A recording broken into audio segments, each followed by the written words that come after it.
South Africa's economy has contracted in the first quarter of this year, following marginal growth in the last quarter of 2023. Data from Statistics South Africa shows that GDP declined by 0.1% in the first quarter. Manufacturing, mining and construction were the biggest drag on growth. Meanwhile, agriculture rose by 13.5% thanks to increased economic activity in the sector. Well, our business reporter Ntokozo Khumalo has been following that story, and she joins us now live. Very interesting to see, Ntokozo. Good afternoon. It's great to see you. South Africa, the rand slipping even before this Q1 GDP announcement. Afternoon, Michelle. Indeed, a lot of moving parts in the South African economy at the moment. Of course, the political landscape being the big talking point of this week, as waiting to see what kind of coalitions will be formed. But right now we are in Stats General's office. That's Rasinga Maluleke, who just announced that Q1 data, and he joins us now for a little bit more insights. This time around, I'd like to start it when it comes to household consumption. We're spending less on footwear and clothing, something that actually drove that consumption last year. Talk us through what's happening when it comes to household consumption and how it's affected GDP growth in the first quarter.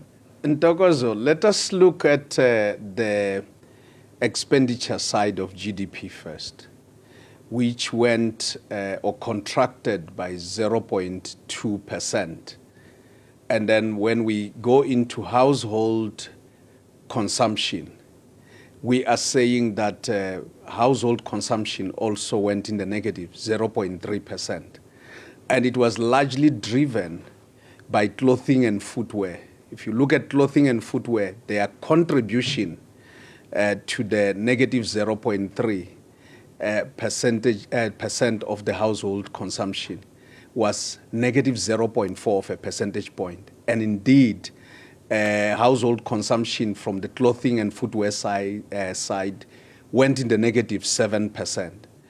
And if you look at what had happened in the last quarter of 2024, we had seen them showing a strong growth in the positive, but this time they have actually gone in the negative. But it's not only that. If you look at expenditure on GDP, if you look at an area of investments, for example, investments have gone in the negative 1.8%. And that contraction, we have seen it occurring over a period of time. Of course, there were a lot of things that investors were looking for other than interest rates. They were also watching the way in which things would be happening in the elections.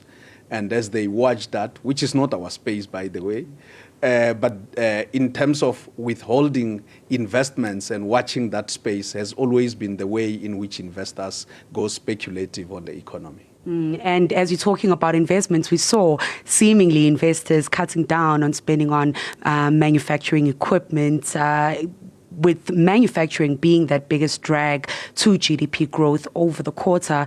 What did we see happen in manufacturing, mining and construction that also declines? Let us start off by looking at the growth in the overall of the economy, and that is from the production side. We contracted by 0.1% in the first quarter of 2024, and the biggest driver was manufacturing, where we see that manufacturing contributed 0.4 of a percentage point in the negative to that negative growth. And its growth was also in the negative 1.4%. But we also see that your mining and construction have gone in the negative. And of course, contributing about 0.1 of a percentage point each in the negative. So what is happening is that, remember, at the beginning of the year, we still had load shedding, and mining is heavily dependent on load shedding. And indeed, when investors had to put more money in the manufacturing side, they were withholding, wanting to see where things would go. And then let's talk a little bit about the industries that did manage to register growth. 5 of the industries were on a decline, but 5 showed some marginal growth. Talk us through that performance there.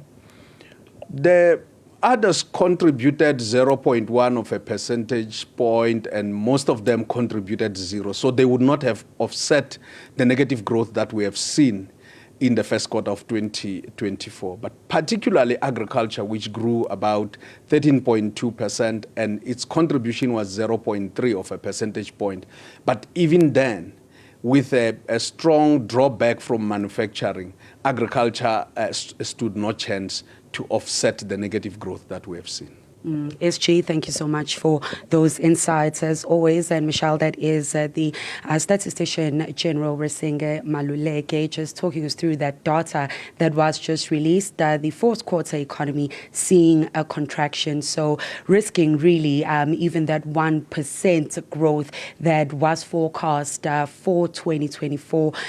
So really those factors, including load shedding, while we did see some reprieve in the tail end of the first quarter, still affecting those industries, including mining and manufacturing, and seeing investors hold back on their spending. Consumers as well, households such as you and I, Michelle, holding back on our spending more rather on furnishing, the home, rather than things such as footwear and clothing. So really an indication that the economy is under severe pressure and households still facing the impact of high inflation and high interest rates, Michelle. And as we spoke about the construction industry, I am about to head out to the Big Five Construct Conference to hear what are the headwinds that industry is facing. It was one of the industries that was forecast to really hit the ground running in 2024. So we'll be hearing from industry players there on what are the headwinds that still weigh on the industry's ability to grow. So we'll give that update a little bit later on in the day, Michelle. Ntokozo, Khumalo, thanks very much indeed for that update.